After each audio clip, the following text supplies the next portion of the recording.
style très marqué, tarif très contenu.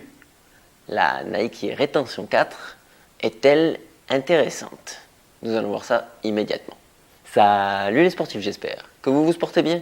Moi c'est Serge Fortuny, bienvenue sur ma chaîne YouTube. Qu'il fasse beau, qu'il fasse gris, qu'il fasse chaud, qu'il fasse froid, le sport doit être là.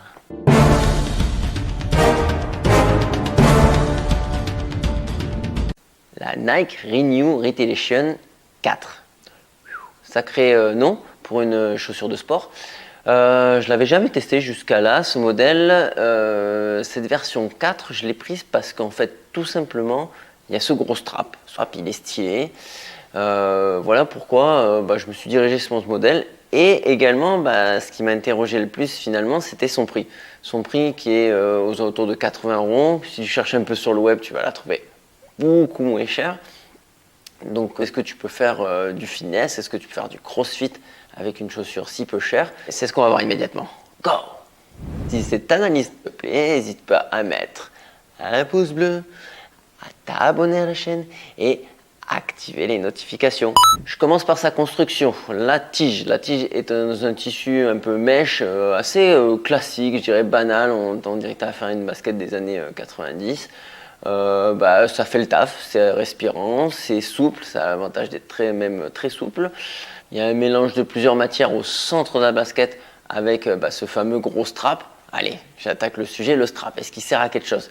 Oui, le strap il est super bien comme sur une chaussure d'haltéro.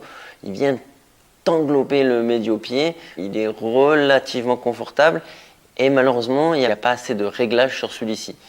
Donc si tu as le pied un peu trop fort ou un peu trop mince, ça va être compliqué. En parlant de pied fort ou pied mince, c'est une chaussure qui est très fitée. On est chez Nike, j'avais tendance à dire, comme beaucoup de baskets chez Nike, c'est fit. Donc si tu as le pied fat, oublie, passe ton chemin. Moi je l'ai prise en 42,5, ça correspond à ma taille de sport habituelle. Pas de problème particulier de ce côté-là, mais c'est relativement serré. Au niveau de la toes box, évidemment que c'est l'endroit où c'est le plus serré, le plus marquant. Il y a une petite protection, un petit pare-pierre à l'avant de la chaussure qui maintient un peu les doigts de pied. Bon, rien d'exceptionnel. Je remonte sur la chaussure. Languette, un peu plus classique. Hein, on est sur du pas cher, donc je pense que ils prennent ce qui fonctionne, ce qu'ils ont en usine et ils le mettent. Elle est même pas semi-emprise, elle est complètement libre, donc elle se promène un peu partout. Mais bon, comme le pied est relativement serré là-dedans avec le strap, ça bouge pas trop et franchement, j'ai pas eu de gêne particulier. Le talon est bien maintenu à l'arrière, il est bien calé. À l'intérieur de la chaussure, tu as une semelle de propreté qui est elle collée, donc tu peux tout à fait la décoller, hein, c'est pas un gros collant, pour y mettre ta semelle de propreté ou ta semelle orthopédique tout simplement. Je reviens à l'extérieur de la chaussure, semelle intermédiaire. Alors là, il y a à dire parce que il y a ce fameux demi-arc de cercle qui est plutôt stylé, qui vient faire un maintien, un réel à l'extérieur du pied. À l'intérieur du pied, il n'y a rien et ça se ressent, hein, honnêtement. Il y a une bonne dynamique, il y a un bon rebond sur la chaussure. Donc pour tout ce qui est fitness, gymnastique, franchement, ça fait bien le taf. Tu vas même pouvoir aller, je pense, un petit peu courir si tu veux faire un petit footing sur tapis. Tu vas te promener un peu à l'extérieur, faire moins de 5 km. Il y a du répondant, il y a un peu de moelleux, c'est pas extraordinaire, mais c'est plutôt bien, je dirais. Clairement, le grip, lui, à l'extérieur, n'a pas été mis sur toute la chaussure, ce qui est souvent le cas sur les chaussures pas chères. Là, ils ont fait le choix de découper un peu la semelle.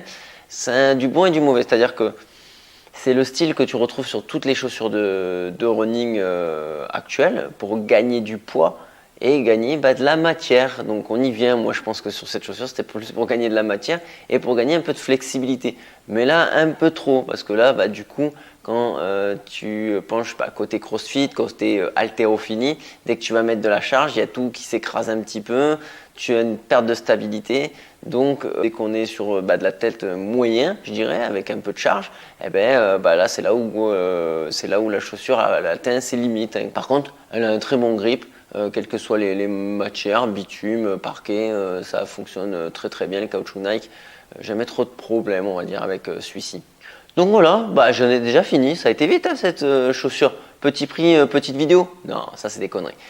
Mais ce que je peux te dire, c'est que cette chaussure, elle fonctionne.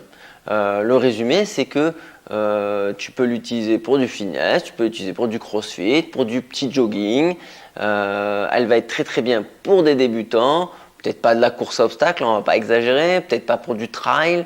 L'haltérophile, il va complètement être perdu, mais un haltérophile débutant, tu débutes complètement, bah, ça maintient quand même le pied. Et surtout, le nerf de la guerre aujourd'hui, le tarif. Elle est vraiment pas chère cette chaussure. Donc oui, si le style il te plaît, parce que c'est un style vraiment à part entière, eh ben, tu peux te diriger sur celle-ci. Moi je la valide complètement. Voilà, pour faire un petit peu tout et un peu rien. Et c'est le principe des chaussures bas de gamme. Si tu as des questions, n'hésite pas à le mettre en commentaire, j'hésiterai pas à y répondre. En attendant, je te dis fitness, bonbons et saucisson, portez-vous bien surtout. Machine.